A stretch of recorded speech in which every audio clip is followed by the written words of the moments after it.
Saudações família, está no ar mais uma edição do Dicas Podcast. O crescimento acelerado da população mundial trouxe consequências para o meio ambiente e também ampliou os problemas sociais, como a fome, uma preocupação mundial que está associada à distribuição de riqueza. O nosso convidado desta edição é formado em Ciências da Educação, mestrando em Ciências Políticas, é formador e professor do ensino de História, diretor-geral do Centro de Formação Smart Service, técnico em análise de assuntos sociais para a rádio, TV e jornalismo. O nosso convidado é José Mango Kangwe. A nossa conversa vai centrar-se no tema Sociedade e a Educação em Angola. Entrando naquilo que são as primeiras questões, antes, aliás, de entrarmos naquilo que são as primeiras questões, vamos ouvir o nosso convidado. Muito obrigado. Portanto, é um prazer fazer parte desta família e deste programa que tem muito sucesso. E hoje estamos aqui para mais uma abordagem. Portanto, me sinto felizado por começar em janeiro e estamos aqui para apresentar a nossa opinião com relação tanto às temáticas que serão aqui debatidas. Obrigado e desde já seja bem-vindo ao nosso espaço. A primeira questão é a seguinte: na sua opinião, temos uma sociedade psicológica, ética e moralmente saudável? Bem, esta pergunta, a resposta não pode ser tão exata porque entendemos que existem várias particularidades que fazem com que a nossa sociedade não seja, portanto, tão estável. Mas é preciso dizer aqui que está em processo e esse processo nós temos acompanhado e dia após dia tem se melhorado e já estamos a caminho de uma sociedade mais unificadora. Portanto, um só povo, uma só nação é o projeto que, portanto, leva também um caminho, mas que não está muito distante para alcançar esses objetivos. A segunda questão que a gente pode aqui colocar é: que fatores devem ser levados em conta na hora de criação de políticas para a resolução dos vários problemas sociais que o país atravessa? Bem, são vários fatores, mas o principal mesmo é conhecer a sua sociedade, é conhecer as pessoas que nós, ou que os governos, não é? Ou seja, é preciso conhecer a quem nós governamos, para que essas políticas sejam saudáveis e correspondidas de forma positiva à própria sociedade. Porque o que acontece? Muitas das vezes nós implementamos programas sociais de outra realidade e que muitas das vezes não vai de acordo com aquela população ou com, portanto, aquele povo. São vários exemplos que podíamos aqui citar. Uma delas vai tendo em conta as novas centralidades. É positivo, sim, reconhece que realmente essas centralidades dão maior dignidade às pessoas, dão maior comodidade às próprias pessoas em si só, mas também tem outros aspectos sociais, culturais e, se não mesmo antropológicos, que não devem ser ignorados. Se queremos ter uma sociedade, como disse na primeira questão, saudável, é preciso que todas essas questões devem ser analisadas e assim é possível, portanto, resolver esses fatores que em algum momento acabam sendo um entrave para a própria sociedade. Sim, obrigado. Prosseguindo ainda naquilo que acabaste de apresentar sobre a questão que te foi colocada, ficou aqui um ponto muito importante que eu prefiro de certa forma sublinhar. Falaste sobre a questão de nos conhecerem. Nós como povo, quem nos governa, ou falando propriamente de Angola, nos conhece? Bem, a verdade é que pelo tempo de governação, a nossa resposta nessa questão é positiva. Nós entendemos que quem nos governa nos conhece. Agora, a maior questão é saber se realmente há um desejo, né? Ou há uma vontade mesmo de todos aqueles que nos governam de poderem resolver os nossos problemas. Porque os problemas estão identificados, os problemas as pessoas conhecem. Aonde está mesmo o real problema é na implementação das soluções. É aí que muitas das vezes levanta essas questões. Será que nos conhecem mesmo? Será que vivem aquilo que nós vivemos? Será que não estão a nos ver? Mas a resposta é clara. Nos conhecem, costumam a nos ver. O maior problema consiste mesmo na implementação da solução. Ou melhor, nas implementações das soluções. Sobre essa questão também ficou um ponto muito importante quando falava sobre que os problemas estão identificados. E sobre esse ponto que eu aqui sublinho, que os problemas estão realmente identificados, surge uma questão que assenta a esse ponto, que não acha que a sociedade civil muitas vezes age como se não estivesse a acontecer nada relativamente à fome, acesso à habitação e direito à educação? Bem, essa questão é bastante relevante. Por acaso, eu tenho a certeza que em algumas vezes a própria sociedade civil ignora estes aspectos. Mas há um grupo de pessoas que têm se batido, não é? Para que estes problemas sejam, tanto vistos, né, com olhos de ver. Por quê? Porque os problemas estão lá, os problemas nós conhecemos, o maior problema é mesmo resolver. Mas existe um grupo menor que se manifesta. Existe um pequeno grupo que se manifesta. Aliás, também nem sempre são bem ouvidos, né? E nós conhecemos. Mas essas pessoas fazem bem. Por quê? Porque a crítica é o princípio do conhecimento, é o princípio da solução. Quem ouve, quem aceita a crítica tem mais chance de acertar nos problemas que as pessoas apresentam. A terceira questão que, falo a terceira, não conto as outras que derivaram das questões que eu coloquei, que lhe oferece dizer de forma introdutória sobre o estado do ensino em Angola? Bem, sobre o estado do ensino em Angola, de algo temos a certeza, não é um dos melhores, mas também não é um dos piores a nível global. Não vamos aqui apresentar um estudo de África, né, como é que a nossa educação realmente está, porque esse projeto é medido por um tempo, né, por um tempo, e portanto enquanto não chegamos àquele tempo não conseguimos fazer uma análise geral, mas há situações básicas que devem e deviam ser resolvidas. Vejamos, vamos aqui trazer um exemplo do professor Bernardo. Não queremos aqui trazer a forma como o professor Bernardo levou as crianças, questão de segurança, não queremos trazer. É a forma como alguns entenderam a manifestação do professor, daquele professor que reclamava por cadeira. Como aquele professor, existem vários outros. Aliás, tem aqueles que nem sequer têm cadeira. Tem aqueles que nem sequer têm a lata de nido que nós levávamos no nosso tempo para poder sentar. Tem aqueles que nem sequer têm uma sala para poderem, portanto, assistirem de forma digna uma aula. Tem aquele que nem sequer conhecem ou já ouviram falar da merenda escolar. Portanto, os problemas estão ali, como disse, estão conhecidos. E se queremos que, portanto, tenhamos aqui um ensino de qualidade, é preciso que que se faça valer a solução desses problemas que nós acabamos aqui de citar.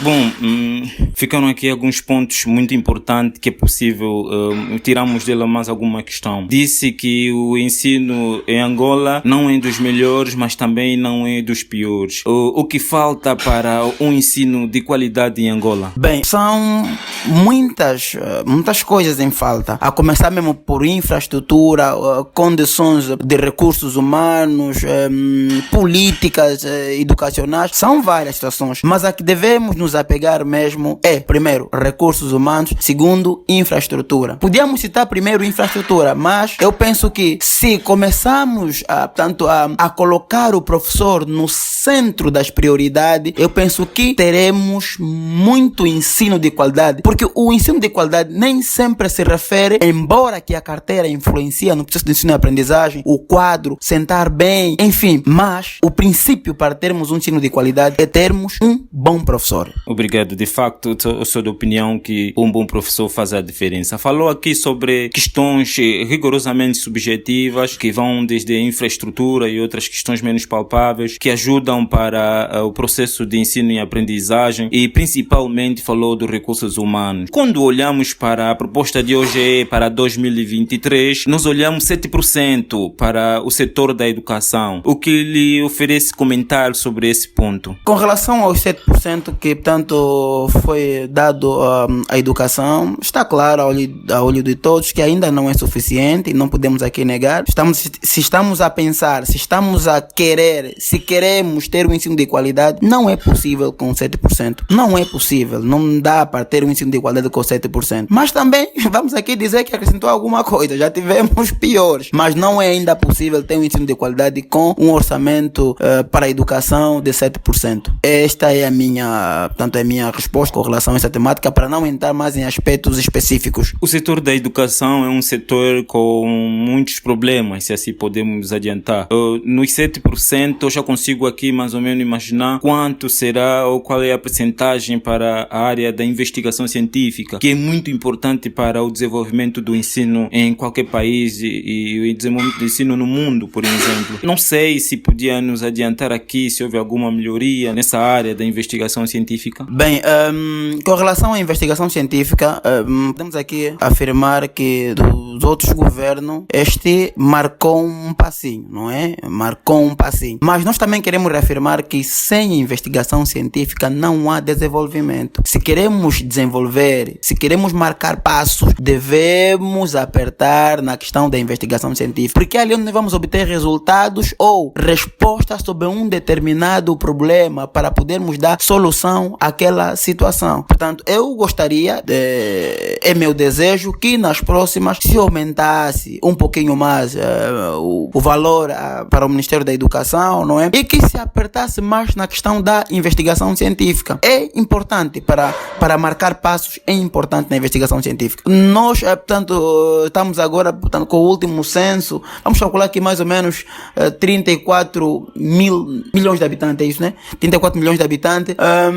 O mínimo, devíamos ter, no mínimo, uma margem de 500 a 2.000 cientistas. Devíamos ter, pelo menos até aí. Não sei quantos temos, não se apresenta aqui uma estatística, porque pouca investigação se faz, mas no mínimo teríamos que ter pelo menos esse número, não é? Eu estou a dizer mais ou menos por cada província, aproximadamente 50 a 40. Vai dar mais ou menos isso. 50 a 40, penso que seria suficiente para esses cientistas resolverem os problemas sociais. Aliás, para que esses cientistas possam dar resposta, eles conta-se muito com a questão dos próprios governos em poder ouvir. É necessário que os governos ou que os nossos governantes passam a ir mais para a academia para colher respostas.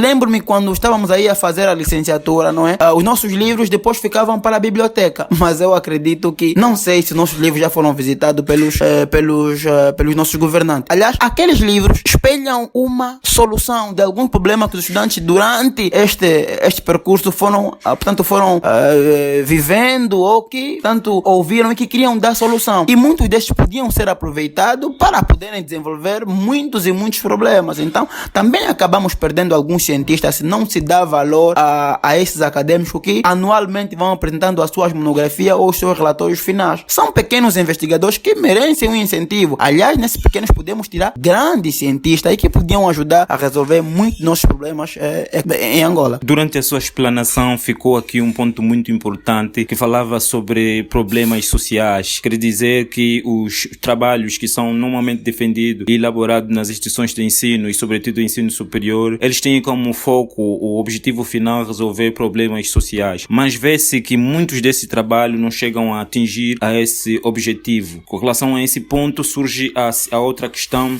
que fala sobre a importância da formação profissional. Gostaria de ouvi-lo a falar mais com alguma profundidade sobre este ponto, a formação profissional. Bem, sobre esta questão, a formação profissional é a componente prática da parte operativa aonde a academia encontra limites, não é? Quando a academia encontra limites, vem a questão profissional. Vejamos que ainda há muitos cursos que podíamos aqui trazer para os graus de licenciatura e que não podem ser ministrados por falta de técnicos ou recursos humanos, não é? Mas que esses cursos podem ser implementados no centro de formação profissional para que esses rapazes e essas meninas tornem-se técnicos daquela determinada área.